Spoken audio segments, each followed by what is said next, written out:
When the moon is new, the moon is in conjunction with the sun, and they fall under the same sign.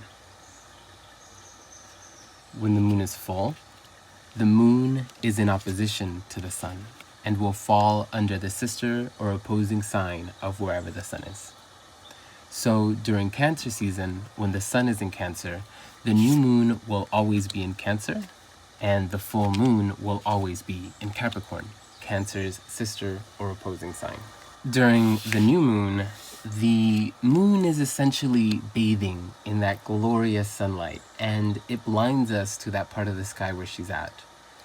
It's only after a couple of days, when she's distanced herself a little bit from the sun, that she appears as a tiny sliver next to the setting sun. About a week later, we find her at that same time, sunset, now halfway across the sky and half full. A week later, she's on the opposite side of the sky now, full, and rising only once the sun has set. As she wanes, she'll rise a little later each night until she's rising in the morning, essentially, and going back down to being a tiny sliver now next to the rising sun. And she's getting ready to dip back into that light, ready to re-emerge on the other side, renewed, transformed, and ready for the new cycle to come. This describes a single moon cycle, which makes for fantastic internal work, or what's also known as shadow work. But what if we focused on the moon's energy under a specific sign, as the moon cycled back to that sign and grows in that sign and then wanes in that sign? What I'm saying is, what's beginning right now at this Cancer new moon, and the new moon is all about beginnings, may very well fully blossom by the time that the moon is rising full in Cancer, which happens once the sun progresses into Capricorn. That's my focus with these readings, to highlight what this new moon is beginning to make possible for you. What you can begin doing under this singular moon cycle to begin to make those possibilities a reality. What it might look like to maintain those efforts that work. What those efforts that work might fully blossom into. And what seeds those blossoms will carry in order for it to transform or renew itself as the moon does. Now, the new moon and full moon in Cancer have specific dates, and if you feel so called to, I encourage you to work with those specific dates. However, it's been my personal experience that astrology often gets lost in technicality, especially when we're just beginning to try to wrap our heads around it. Don't overthink the dates. Hand some of that focus over to your internal compass, and you'll end up right where you need to. Here are the piles. Take a moment, and whenever you're ready, you can find the timestamp for your reading in the description below. I'll be seeing you. Hello, Pile 1. This is for those of you who chose the Rider Waite deck. I'm going to leave this homie right here just so we know where we're at. And I set them up like this just because as I was putting them out, in the same, I was trying to keep the positions, but just so that you can see all of them, because I can kind of tell that they're not all going to fit in the frame. Once I flip them over in this way, I'm just going to put them in a line. But for now, let's just see what you've got. What's beginning for you at this new moon in Cancer is the Lovers reversed. Okay, intense.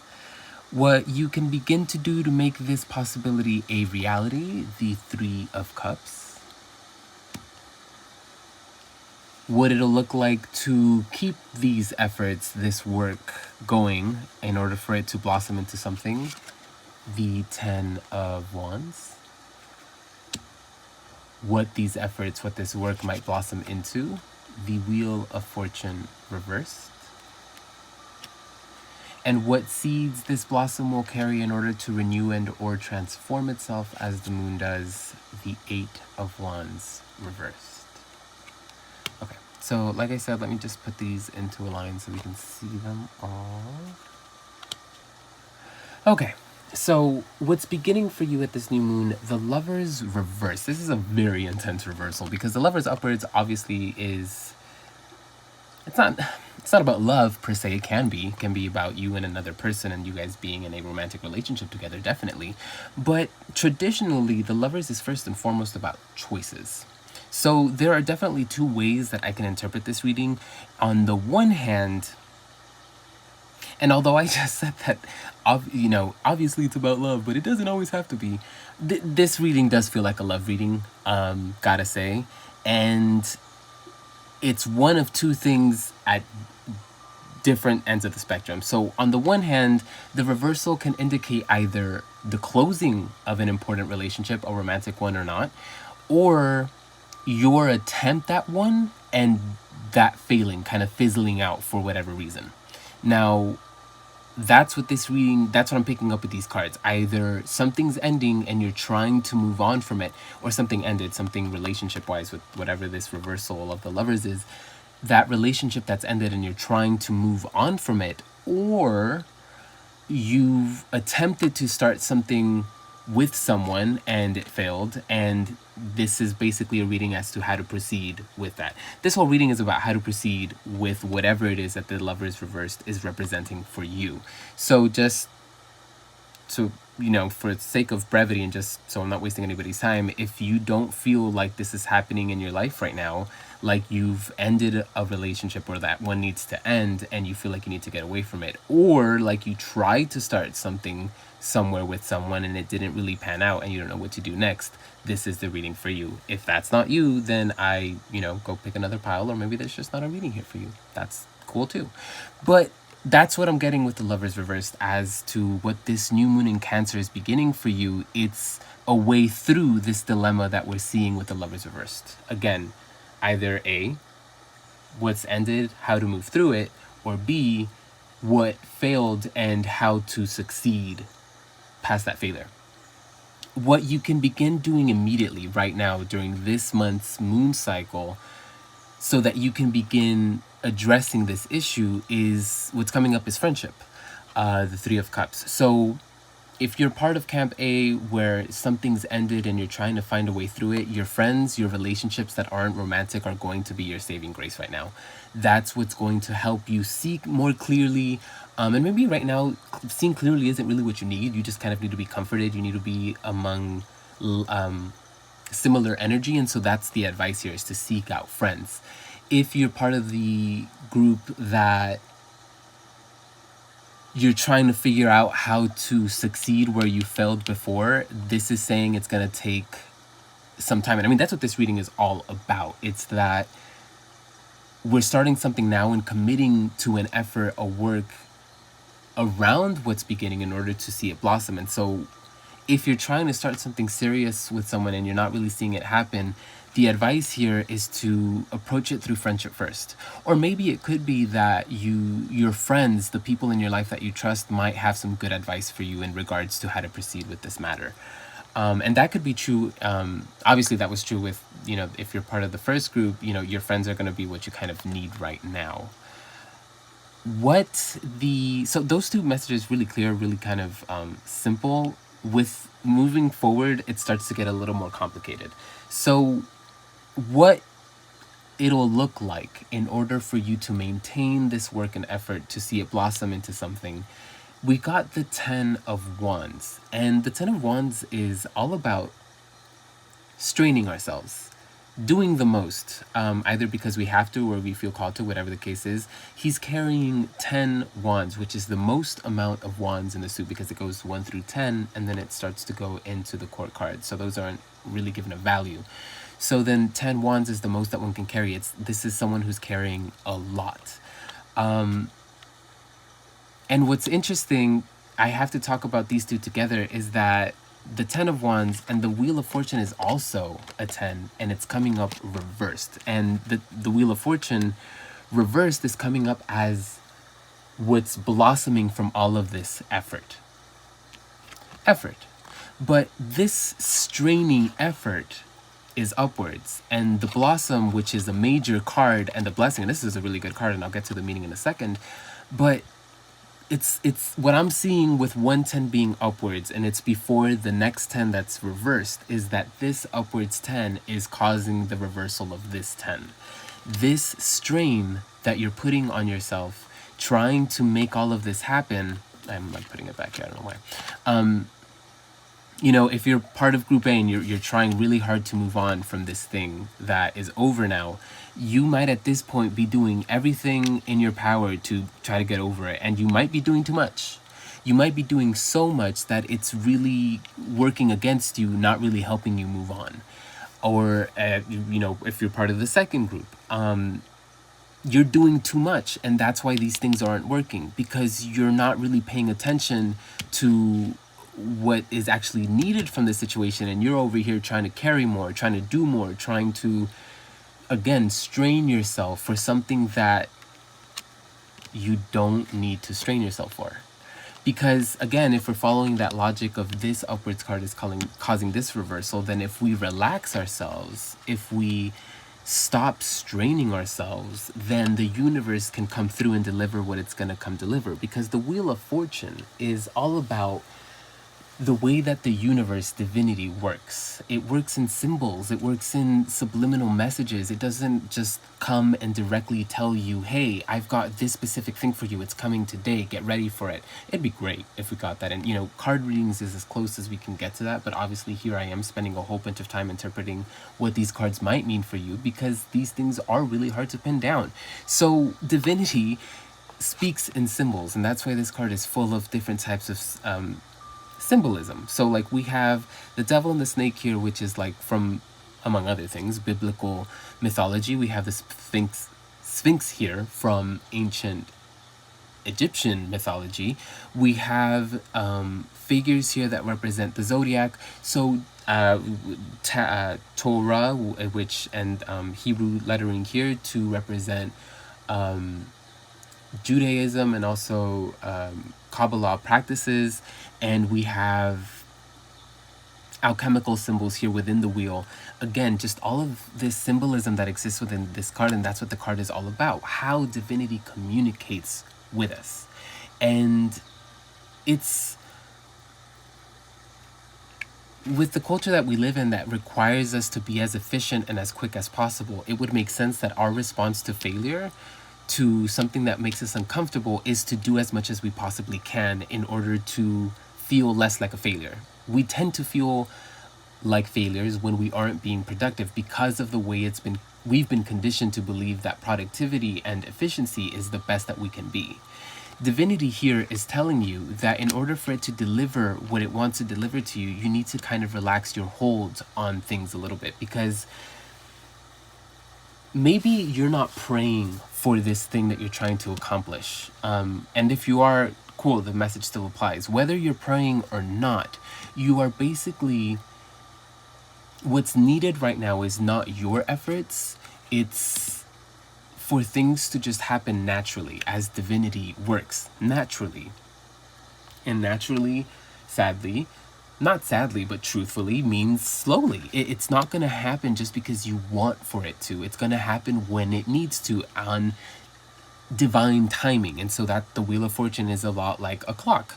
And I kind of get that from the fact that we have the four fixed signs of astrology to kind of represent the whole of the wheel of the zodiac, and the zodiac is a way to tell time. So it's, again, time. It's going to take time. This whole reading is about time. It's not about just this singular moon cycle, but what we can make for ourselves through several moon cycles. So again, to reiterate, you might need to do a little less than what it is that you're trying to do. Obviously not right now. Right now, the advice is to seek friendship, seek energy that's a little less intense than this energy, wherever you're at, right? Less intense if you were in a relationship, then now it's about friendship. Less intense if you wanted something serious with someone and it's not panning out. Well, right now it's time for this friendship. And in order to maintain this work, in order to see this effort turn into the blessings that divinity is trying to give you, the way that this card is all about divinity delivering things to you, delivering messages, right? Because of the subliminal messages. So this card is literally talking about, and it being in the position of the full moon, the blossoming, this card is all about how divinity is trying to deliver these things that you want to you, but the way that you have such a grip on things, on what it is that you want, on wanting to correct this yourself, that's what's preventing these things from really coming through. So again, this upwards and this is reversed, and then the result, should you maintain your need to do the most, to carry the most, you cost yourself not only the blessings that this could turn into, you know, within this cycle that we're talking, not the singular moon cycle of the month, but this moon cycle that I'm talking about with the new moon in Cancer until it rises full in Cancer. Beyond that, you're also costing yourself further blessings. And why I say that is because this card is also about blessings. It looks like wands falling down onto the material plane from a higher plane. And wands, I mean, you know, magic wands, it's magic descending onto the material plane, and attached to this card of divinity, and both of them reversed, it's like these things are blocked because, again, you are trying to do these things yourself. So earlier, like I was saying, or I guess, okay, if you're praying for this, you're basically contradicting yourself by trying to do it yourself. It's like you're saying, hey, I want X, Y, and Z, and it doesn't show up by tomorrow, so you're like, well, it's obviously not coming, so I'm gonna go and get it myself. And that energy right there, that lack of faith, that need to do things yourself, your way, that's what's costing you these reversals. Now, if, again, we loosen our grip and we understand that it's not about straining ourselves, it's about relaxing into it, relaxing into the things that are trying to be delivered to us naturally, then those things can be delivered successfully. And if this major blessing can come through effectively, if you stick to this work and you commit to it and this is successfully delivered, then those things will continue to be delivered. So we move from a major card of blessings to a minor card of blessings. And I'm not trying to say that the big blessing is only going to happen now and then after that it's all going to be, no. That's not what I'm saying at all. It's not going to be less than after that. All that this is saying is that if you do this effectively, what you learn from this whole situation of loosening your grip on the things that you want in order to let things be delivered to you naturally, this will help you to understand what it means to just simply accept those blessings naturally. And that this is coming up for you tells me that you probably really suck at accepting blessings from divinity. You're probably also really bad at receiving compliments and things like that. And that tends to stem from a place where we feel like we're not enough, like we're not doing enough. And so we need to compensate for that with whatever it is that we feel we need to compensate. Well, it's time to learn now what it means to, one, want something, and understand that a lot of the times, in order to get what we want, we have to try things in ways that make us uncomfortable. So in order to get really big blessings, because the way that you've been doing things, the way that you're used to doing things, isn't really giving you the result that you want. So, to review, and just to kind of clearly kind of put it into two separate groups, like I said, if you're part of the first group and something has ended for you and you're trying to find a successful way past it, look to your friends right now. Lean on your non-romantic relationships, if it's a romantic relationship that ended, or less intense relationships if it's not a romantic relationship that ended. And what I might mean by that is, like, if it's a family member who you had like a thing with, a falling out with, then, seek really chill friends who you don't have deep drama with like you do with your family. That's what I'm saying there. Be mindful, though, that as you continue your work to move past this, that you don't try to do what you feel is best, what you feel is right, in order to successfully move on from this. In fact, what it'll take for you to move on successfully is to relax into moving on, to not try to rush it, to not try to force it, to just allow divinity to do its thing, to loosen your grip on control and needing things to go your way in order for divinity to deliver what it wants to deliver to you, which in this case might be clarity, it might be really whatever it is that's coming towards you. And I'm sure you'll be able to figure out what that's shaping up to be as you put in the work of relying on those other relationships and, you know, relaxing into letting the universe deliver whatever it wants to deliver to you. As you start to learn those things, you'll start to see what's coming towards you. And as you learn how to do these things, you'll really learn what it means to start to accept good things in your life and not block them just because you want what you want. And okay, if you're part of group B where you want something serious with something and it's not someone and it's not really panning out, you're failing there, then seek friendship first. Seek something a little less intense first. And that's same thing here. Less intense being if you want something romantic with this person, try being a friend first. And if it's not about something romantic, if you're trying to establish a deep bond with someone, try to go for something a little less deep first. And be mindful as you're doing that not to overcompensate, not to overdo it, not to do the most as you're trying to... Not to do the most because the universe is trying to deliver, you know, to you what it is that you deserve. And so you need to loosen your grip on control, relax into these blessings that the universe is trying to deliver to you, which may very well be this successful thing, or this thing that felt in the past now successful, or it may be a brand new thing where, or a brand new person where your energy can be matched, accepted, and, you know, just matched and accepted. I hope that helped. That's the message that I had for you. I'll catch you for the next one. Bye.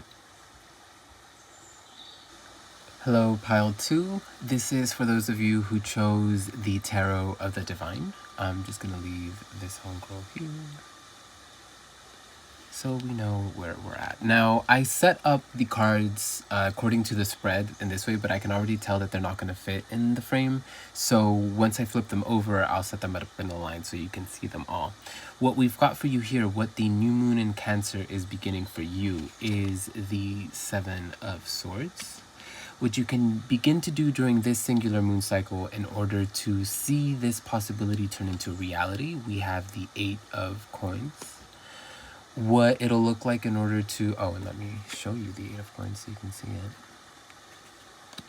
What it'll look like in order to maintain these efforts, this work, in order to see it blossom into something, we have the Ten of Swords reversed.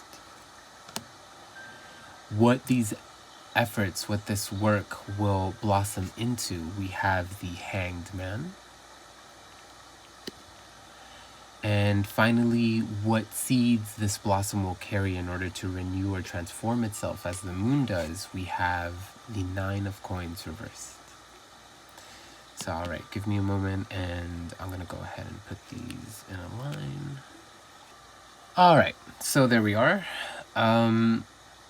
So what the new moon is beginning for you... Well, first of all, let me just say, whatever this reading is about, whatever you're going through currently, it's obviously something that is taking its toll on you. The first three cards in this reading all show some type of tribulation. We've got the fox here. Sorry, he's a coyote. And though sometimes he can be the trickster, what I'm focusing on is that real malevolent looking hunter there. And then here in the Eight of Coins, we see how her labors are literally cutting her. It's making her bleed. And then here we have this violent betrayal. The story goes that the father he tosses his daughter over, and as she's trying to climb back onto the boat, he chops her fingers off so that she cannot grip onto the boat. So these first three cards are really intense, really brutal. Especially, like, and I mean specifically in this deck. Sure, in other decks, the Seven of Swords is typically about something a little mischievous, or and at its best, malevolent at its worst. But the Eight of Coins is about work. It's about, again, labor. And the Ten of Swords, yeah, it can be about betrayal. And yes, it does show, traditionally, it shows a man with a whole bunch of swords on his back. But these cards specifically just show a deeper level of intensity where it concerns a little bit of, I don't want to say violence, but brutality that you're experiencing. And so what's beginning for you at this new moon is a way out, but it's not happening just yet. It's not getting to the exit right away. It's noticing that there's a door you might be able to exit through, and at this point it's about making a plan in order to make your escape.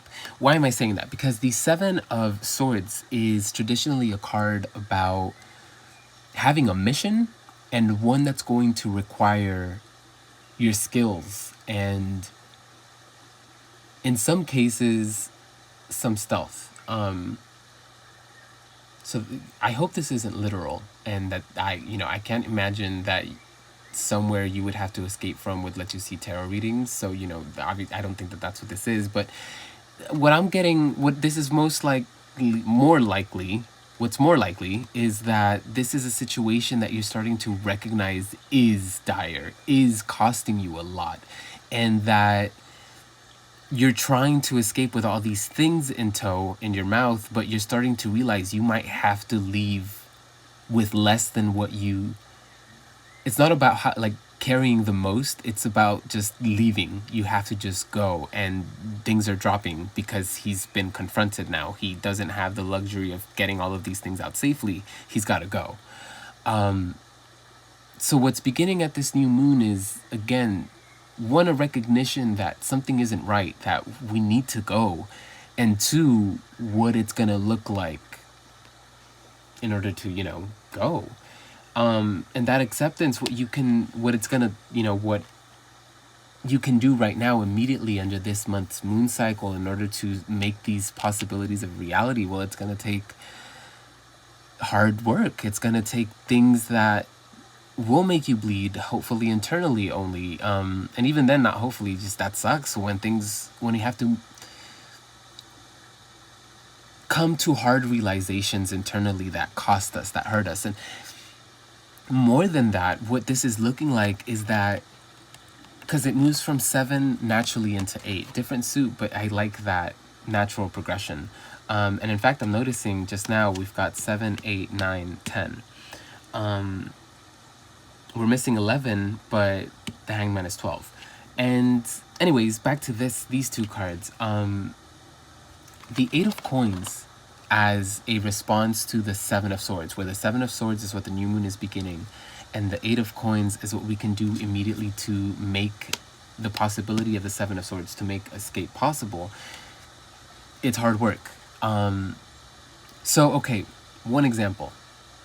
If the realization that you're coming to is some sort of addiction, some sort of thing that you realize is costing you more than it gives you, this talks about the hard realization that you are an addict, which is referred to as the first step, realizing you have a problem. And that in itself is arduous. It's something that comes as a result of a lot of effort, like she is putting in here. That's just obviously one example. If it's about a relationship, a place that you need to leave, then the hard work might be like, okay, what is it going to look like to get out of this successfully?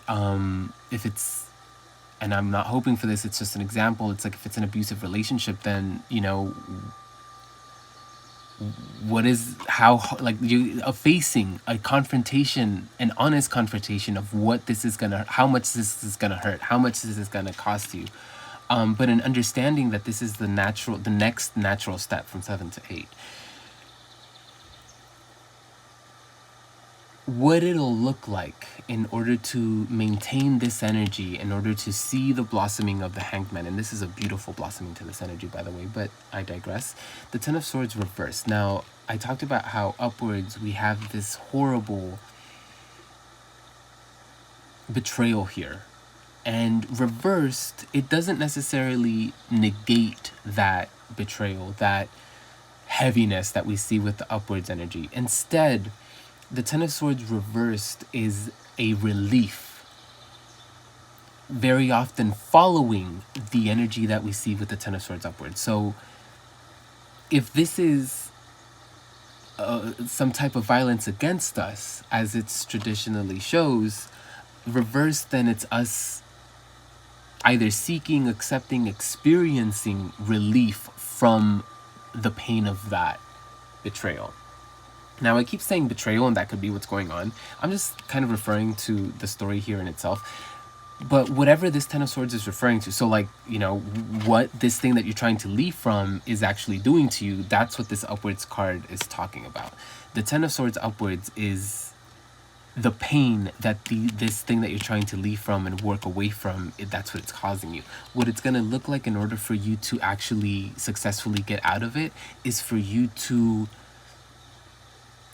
seek relief more than you seek either a way to cope with this, a way to cope that helps you to deal with it for longer, which is maybe what you've been doing up till now. You've just been looking for bandages that will help you kind of keep on going another day, as opposed to seeking actual relief, which is now what you're starting to realize, leaving it entirely.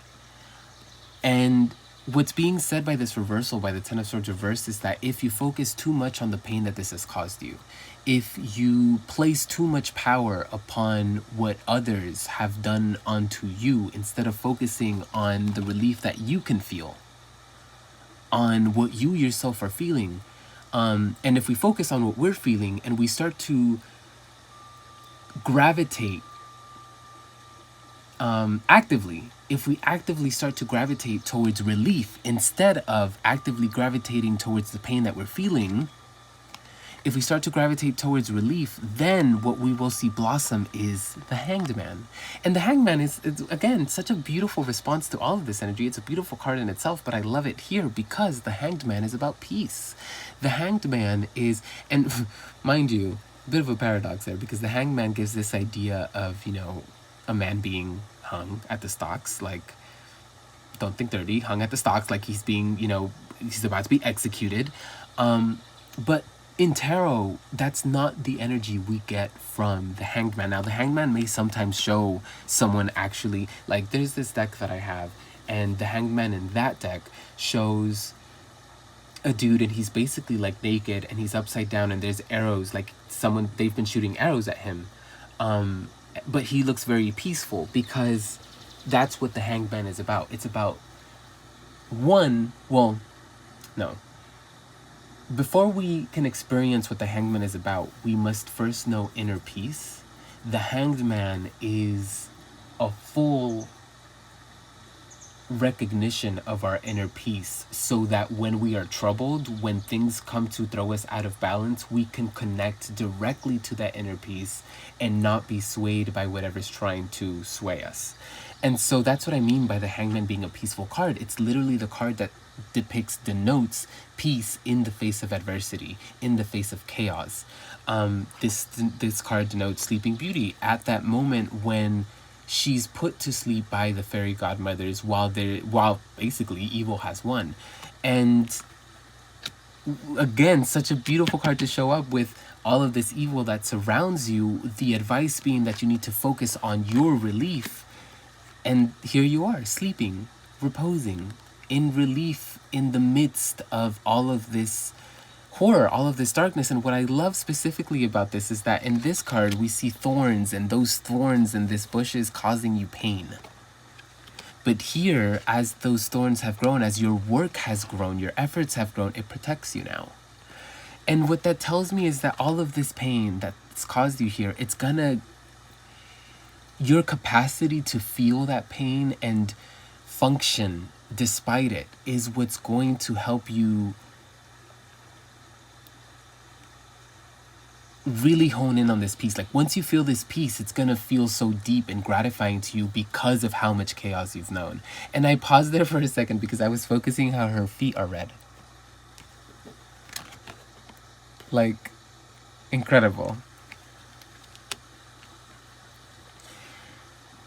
Finally, with the Nine of Cups reversed, why I love this reversal. And the Nine of Cups itself, I love when the Nine of Cups is reversed because the joy that we find traditionally in the Nine of Cups, even reversed, is untainted. That's what I love about the reversal of the Nine of Cups, is that even reversed, it doesn't lose its meaning upwards. But what I love about it showing up reversed as the final card next to the Hanged Man is that the Hanged Man is always upside down. And that's another interpretation of the Hanged Man, is the way that certain types of wisdom and inner peace, what those things require is a completely different perspective. One that's upside down, topsy-turvy from the one that you're used to.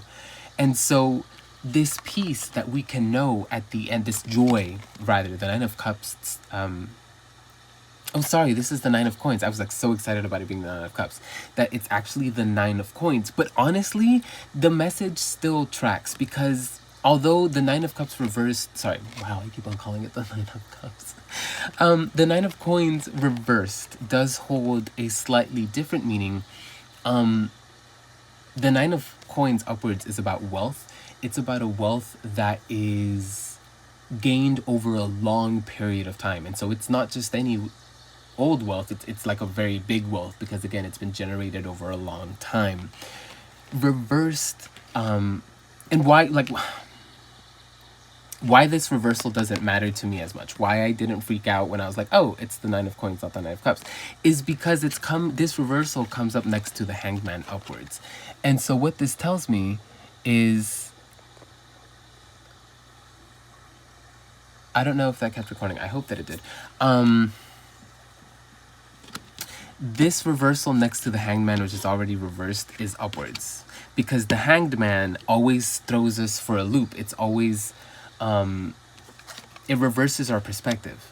And so before the Hanged Man, we were dealing with this thing. Once we get to the Hanged Man, we reach a new perspective, one that is basically upside down, topsy-turvy, completely different, a completely shifted, perspective from the one that we had before.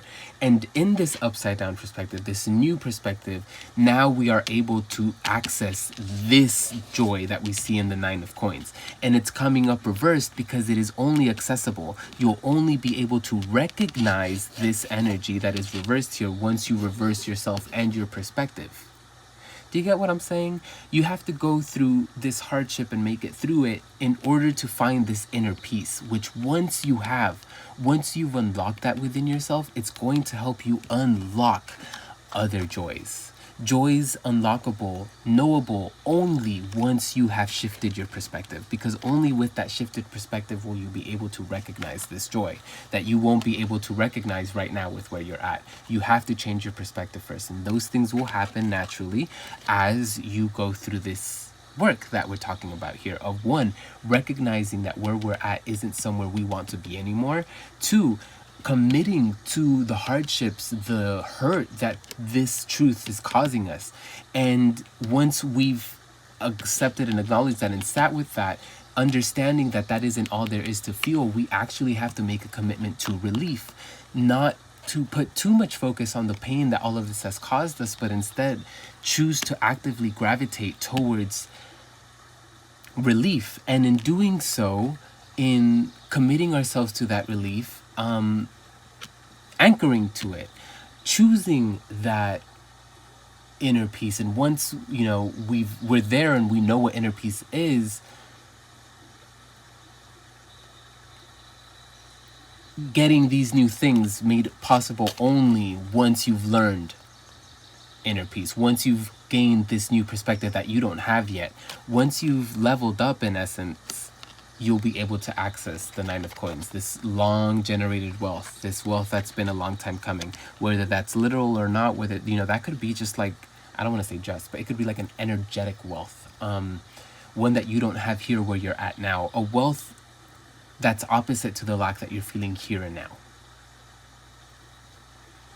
I hope that helped. I will catch you for the next one. Hello, pile 3. This is for those of you who picked the Fyodor Pavlov tarot. And I'm just going to leave this one here so we know where we're at. I set up the cards in the positions of the spread that I'm using. And I'm going to flip them over in this way so you can see where everything landed. But once I flip everything over, I can already tell that they're not going to fit in the frame. So I'm just going to put them in a line after so that we can see all the cards.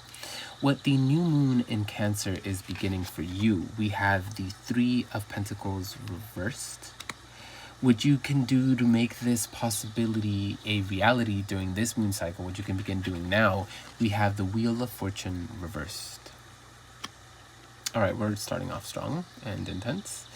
What it'll look like in order to maintain these efforts, this work, in order to see it blossom, the Queen of Coins. Nice. What this will blossom into, what these efforts, what this work will blossom into, the Devil reversed. Finally, what seeds this blossom will carry in order for it to renew, transform itself as the moon does, the Chariot. Beautiful. So, okay, having flipped them over, let me go ahead and... Okay, so what the new moon in Cancer is beginning for you, the 3 of Coins reversed. Now, interesting reversal because the upwards card is one of collaboration and working with people in a way that's harmonious. Reversed then, it's people we can't collaborate with and people with who we have relationships that are less than harmonious. It's things, relationships that, because this is working, right? Relationships that don't work. So what this new moon in Cancer is beginning for you, it's a recognition of things that don't work, whether it's relationships or just places. Could be a job, could be just the place that you hang out at a lot. I don't know, just something, somewhere you expend your energy that isn't working. And what it'll take, or sorry, what you can start doing immediately under this singular moon cycle, this month's moon cycle, in order for this possibility, this recognition of what isn't working, in order for that to turn into something that you can benefit from, the Wheel of Fortune reversed. Now, upwards, this is a card of how the universe, how divinity speaks to us, how it delivers things to us, and very often those things are indirect through symbolism, and that's why we have a lot of symbolism. Traditionally, we have a lot of symbolism in this card. Here we have the elements. We have air, water, fire, and earth. In a wheel, she's blind. There's this idea of time as it passes. And so the Wheel of Fortune, with it being defined as time, it takes this idea of the big picture, and us recognizing the big picture. Reversed then,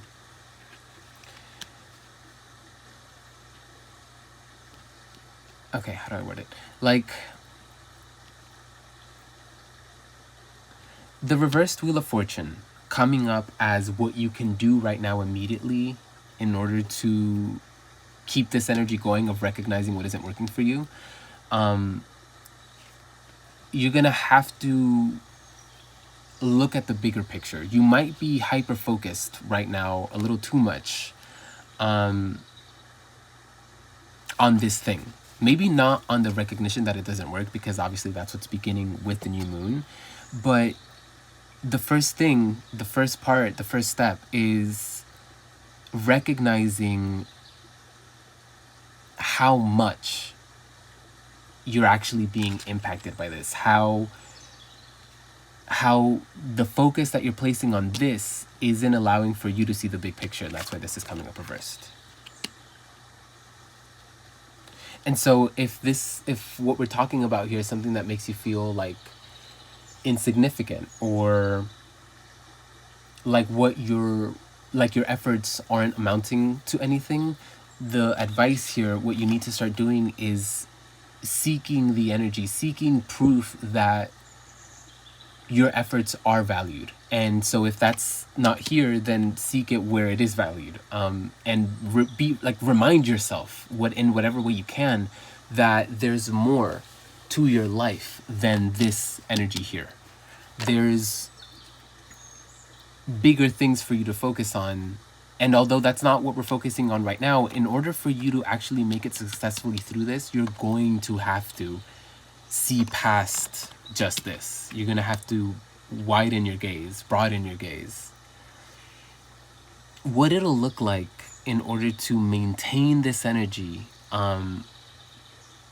of one, accepting that something isn't working, and then putting in the effort to show ourselves that this isn't, just because this is bad doesn't mean our whole life is. What it'll look like, what it'll require to get this energy to turn into victory, which is what these two cards at the end are.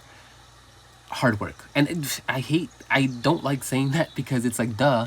And where this card showed up, which is over here, and that was the position of, you know, what effort, what work can you do in order to see these things fully blossom. And the Queen of Coins is the card of like sticking to our work and our efforts, because the Queen of Coins understands better than anyone the value of taking your time and doing it right. I mean, look at her. She's got these beautiful braids. She's got this beautiful dress and this beautiful pie in her hands. And given that, you know, most of this imagery in a lot of tarot, it's historical. We tend to understand that these are people in the past, not really in the present. She did this all herself. She sewed that dress. She made her braids. She made that pie. I'll even bet that she did that jewelry and that headdress and stuff. She did this all herself, and everything that is on her that she wears and that she carries is immaculate. And that's because she's learned from very young how to hone these skills and what it means to focus on honing those skills in order to sharpen them into something gorgeous like this. So that's what I'm saying, is that she is, in essence, the card of hard work, of not just hard work because we love doing it, because there's that type of hard work. There's like work that does exhaust us, but we don't even feel the exhaustion because we love doing it. That's not what the Queen of Coins is. No. Learning how to do braids like that, learning how to bake pie, learning how to sew beautiful clothes like that, it's not necessarily fun. It tends to be long and tedious work. It tends to be time consuming, but that's what she represents, an acknowledgement that in order to have gorgeous, immaculate skills, gorgeous, immaculate things, it's going to require some tough shit. It's going to require things that are less than comfortable, things that are less than ideal, because only through hard, gritted, I don't want to say gritful, but like, only through hard work, only through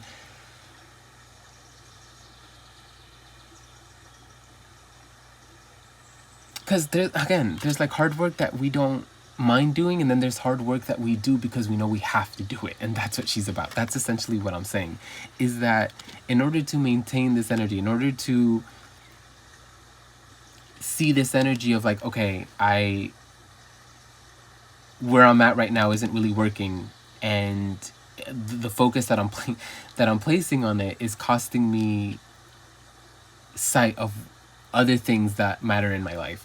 In order to see these things kind of addressed, it's going to take things that you're not going to love outright. It's going to take things that you're going to feel like you're straining yourself for. And you're not going to be able to see the results immediately. And that's what the Wheel of Fortune reverse is also saying, is that right now you're a little too focused, not on the big picture, not on what you can get for yourself again in the big picture over time, but what you can get right now, what's in the right here and the right now. And it's not working.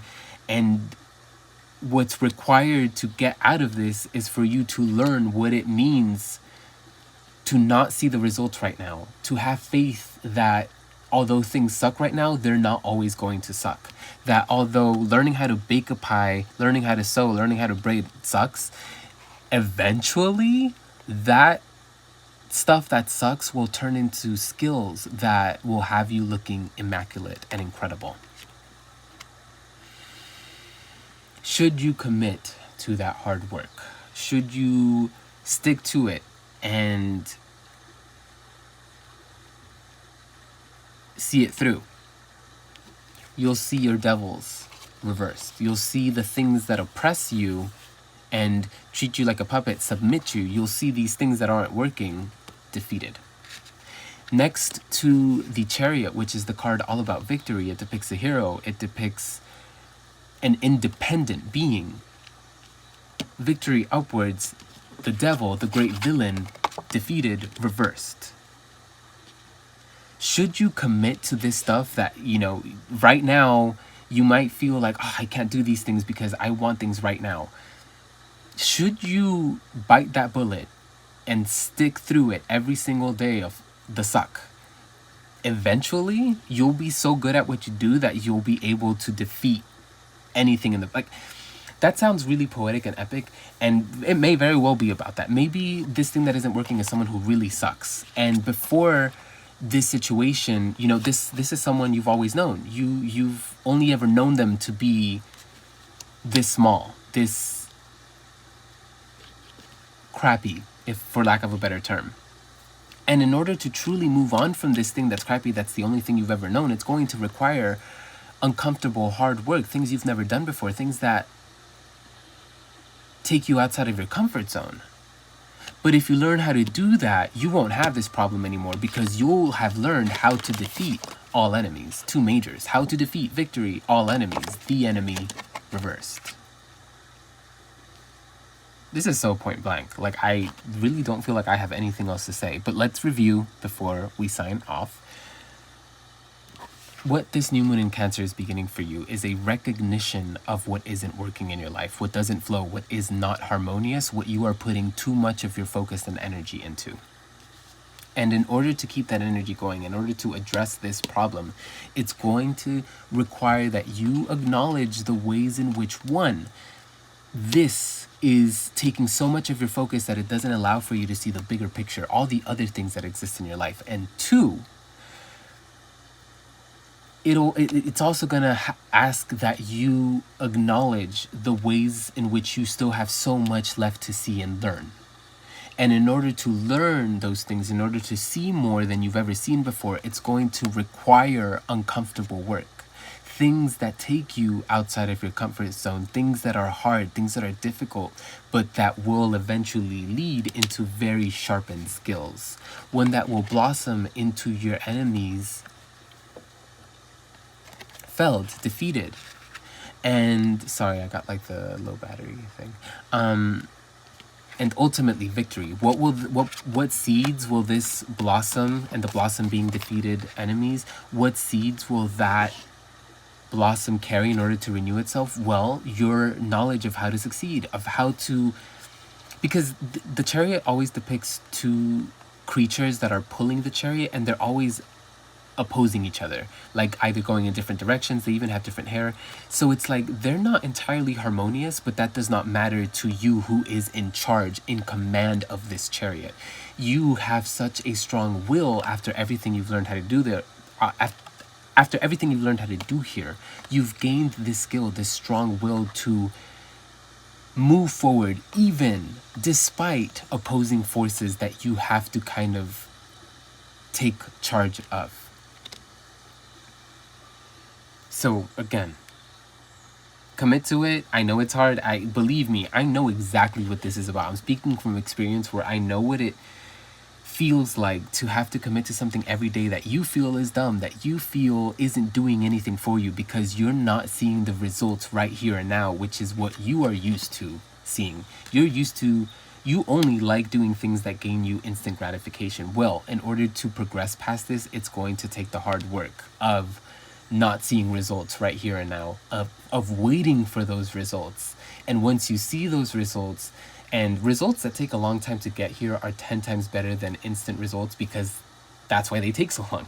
Once you get a taste of that, from minors to majors, you'll be able to, well, I know that this is major, but you get whatever. Defeated enemies, in a sense. And so again, it doesn't have to be specifically like you know, I'm not saying you have specific enemies that all of this is gonna teach you how to defeat. All I'm saying is the enemy that I'm talking about here is this sense of displacement, this sense of this thing that doesn't work. That's the enemy.